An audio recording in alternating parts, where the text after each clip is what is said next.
سے بھی بحث بعض اوقات لوگ کرتے ہیں کہ کیا اس زمانے میں سوجی کا حلوہ اس طرح ہوتا تھا، تو جو حلوہ ہو ہی نہیں سکتا. تو اب یہ گھر ہی میٹھے لوگوں کا ہے، تو وہاں سے تو مٹھاس ہی گھر کی کلام میں بھی اور طعام میں بھی، تو یہی چیزیں وہاں سے نصیب ہوتی تھی. تو بس ہمارے سب ایک اشکال ہے کہ وہ ہم بیچارے جو شوگر کے مریض ہیں وہ کیا کریں گے؟ انہیں آج تو ضرور کھانا چاہیے، ہو سکتا ہے کہ اس کے صدقے اللہ شفا عطا فرما دے، لیکن اعتدال کے ساتھ، کیونکہ اعتدال کے ساتھ کھانا ہی اہل بیت کی اصل سنت ہے. صرف کھانا سنت نہیں ہے، اعتدال کے ساتھ کھانا سنت ہے. تو اگر صرف اس ایک سنت میں اپنے پیارے نبی کی ہم عمل کر لیں، جس میں آقا نے ارشاد فرمایا کہ بھوک رکھ کے کھانا چاہیے، تو بہت ساری بیماریوں سے انسان کو نجات مل جاتی ہے. اور ہم باقی ساری ظاہری سنتوں پہ تو عمل کر رہے ہوتے ہیں، صرف اس سنت پہ عمل کرنا مشکل ہوتا ہے. اور یہ بھی اگر ہمیں جب ڈاکٹر کہتا ہے تو ہمیں اس کی زیادہ اہمیت محسوس ہوتی ہے. سچ یہ ہے، یعنی اللہ کے رسول صلی اللہ علیہ وسلم کا جو حکم ہے اور اٹل ہے اور واضح ہے، وہ ہم اسے کچھ ڈالے رکھتے ہیں.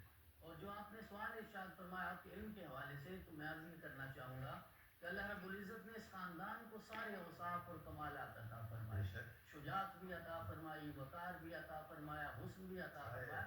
کبھی کبھی ہم کتابوں میں یہ لکھا ہوا دیکھتے ہیں اور پھر وہ جملے ہماری زبان سے ادا بھی ہو جاتے ہیں کہ فلاں شہزادے کو جو شجاعت ملی ہے تو وہ فلاں خاندان کے نسب یا نسبت کی وجہ سے ملی ہے، وقار فلاں جگہ سے آیا ہے، حسن فلاں جگہ سے ہے. نہیں، جہاں بھی جو کچھ پہنچا ہے وہ اس گھر کا صدقہ ہے. لہذا اللہ نے اس گھر کو سب کچھ خود ہی عطا فرما دیا تھا. لہذا ان سارے اوصاف اور کمالات اور خوبیوں اور محاسن کے ہوتے ہوئے جو سب سے نمایاں وصف نظر آتا ہے حضرت امام جعفر صادق کا، وہ علم ہے.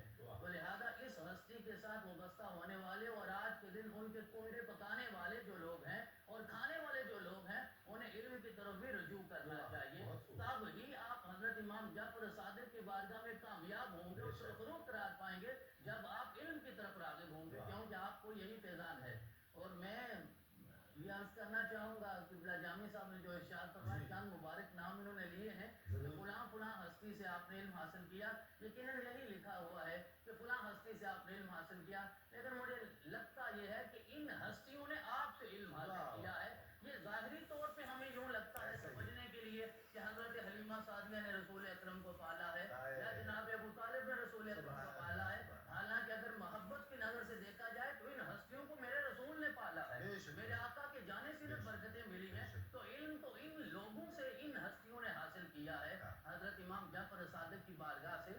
تو آپ کو مجھے لگتا ہے کہ شان امیت کا، میرے آقا کی امی ہونے کا تجربہ اللہ نے عطا فرمایا. اور ہمیں اس بات پہ بہرحال اجماع کرنا ہوگا کہ آپ نے زانوِ تلمذ جو ہے اپنے خاندان کے لوگوں کے سامنے طے کیا، اور میرے رب نے وہ علم جو ہے سینے کے ذریعے منتقل کیا ہے اور یہ وراثت آئی ہے. ورنہ امام جعفر صادق نے اس زمانے میں جو علوم کی روشنی بکھیری ہے وہ علم لدنی کے بغیر اور شان امیت کے فیضان کے بغیر یہ ممکن نہیں ہو سکتا.